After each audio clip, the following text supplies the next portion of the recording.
Hello guys, good morning. ഇന്ന് നമുക്ക് എൻ്റെ ഒരു ഡേ ഇൻ മൈ ലൈഫ് കണ്ടാലോ? അപ്പം ഞാൻ ദേ രാവിലെ എഴുന്നേറ്റ് കുളിയൊക്കെ കഴിഞ്ഞു പ്രാർത്ഥിച്ചിട്ടൊക്കെ താഴത്തോട്ടേക്ക് പോവാം കേട്ടോ. താഴെ ചെന്നപ്പോഴത്തേക്കും അമ്മ ദേ ചോറ് അടുപ്പത്തിട്ടിട്ടുണ്ടായിരുന്നു. അമ്മേനെ അടുക്കളയിലൊന്നും കാണാതായപ്പോൾ എങ്ങോട്ട് പോയെന്നോർത്ത് ഫ്രണ്ടിൽ ചെന്ന് നോക്കിയപ്പോഴാണ് കേട്ടോ ആളെ ദേ ഇവിടെ തുടച്ചുകൊണ്ടിരിക്കുകയാണ്. പിള്ളേർ രണ്ടുപേരും എഴുന്നേറ്റ് വന്നാൽ ഇതിനൊന്നും സമ്മതിക്കില്ല. അപ്പം അതിനു മുമ്പ് വേഗം തുടച്ചിടുക കേട്ടോ. ഞാനങ്ങനെ നേരെ കിച്ചണിൽ കയറി ബ്രേക്ക്ഫാസ്റ്റൊക്കെ ഉണ്ടാക്കി. അത് കഴിഞ്ഞിട്ട് ദേ ഫ്രണ്ടിൽ വന്നിരുന്ന് ചായ കുടിക്കുകയാണ്. ചായയോടെയൊക്കെ കണ്ട് ഞാൻ നേരെ മുകളിലേക്ക് പോയി. എന്നിട്ട് അവിടെ ഒന്ന് അടിച്ചു വരാമെന്ന് വിചാരിച്ചു. അടിച്ചു വാരിക്കൊണ്ട് നിൽക്കുമ്പോഴാട്ടോ ശിവു എഴുന്നേറ്റ് വന്നത്. അപ്പം അവൾ വിമാനമൊക്കെ പോകുന്നുണ്ട്, അതിനകത്ത് കൊണ്ടുപോകുന്നൊക്കെയാണ് കേട്ടോ എൻ്റെ അടുത്ത് ചോദിച്ചുകൊണ്ടിരിക്കുന്നത്.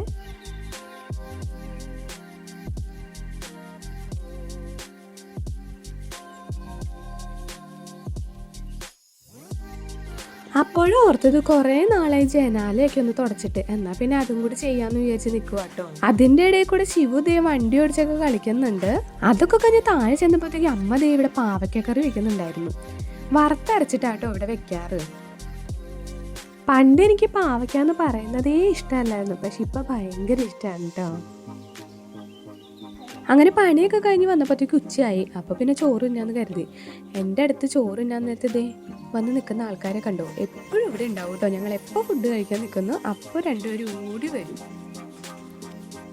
പിള്ളേർക്ക് രണ്ടുപേർക്കും ചോറൊക്കെ കൊടുത്തതിന് ശേഷം ഞാൻ ദേ ശിവുവിനെ ഉറക്കമാണേ. ചില ദിവസങ്ങളിൽ ആൾ പെട്ടെന്ന് തന്നെ ഉറങ്ങിപ്പൊക്കോളും. അങ്ങനെ ഒരു ദിവസമായിരുന്നു കേട്ടോ ഇന്ന്. പിന്നെ വൈകുന്നേരം ആയപ്പോഴത്തേക്ക് രണ്ടുപേരും ഉറക്കത്തിൽ നിന്നൊക്കെ എഴുന്നേറ്റ് വന്ന് ചായ കുടിക്കുന്നതാട്ടോ ഈ കാണുന്നത്. അതൊക്കെ കഴിഞ്ഞ് സന്ധ്യ ആയപ്പോഴത്തേക്കും ഞങ്ങൾ വിളക്കൊക്കെ കത്തിച്ചു കേട്ടോ.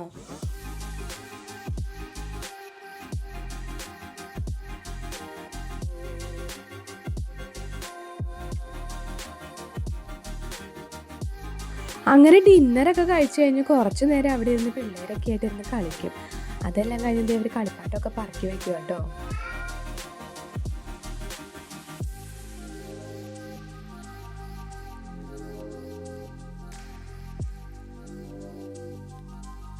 പിന്നെ ഞങ്ങൾ മൂന്നുപേരും കൂടി ഉറങ്ങാനായിട്ട് റൂമിലേക്ക് പോയി. അപ്പം അതേ ചേച്ചി അനിയത്തിയും കൂടി ഓരോന്നൊക്കെ പറഞ്ഞ് കളിക്കുന്നതാട്ടോ ഈ കാണുന്നത്. അങ്ങനെ കുറച്ച് നേരം കളിയൊക്കെ കഴിഞ്ഞ് കഴിഞ്ഞപ്പോൾ അവർ കിടന്നുറങ്ങിട്ടോ. അപ്പം അത്രേ ഉള്ളൂ ഇന്നത്തെ വീഡിയോ. എൻ്റെ വീഡിയോ ഇഷ്ടപ്പെട്ടാൽ ലൈക്ക് ചെയ്യാനും ഷെയർ ചെയ്യാനും കമൻറ്റ് ചെയ്യാനും മറക്കല്ലേ.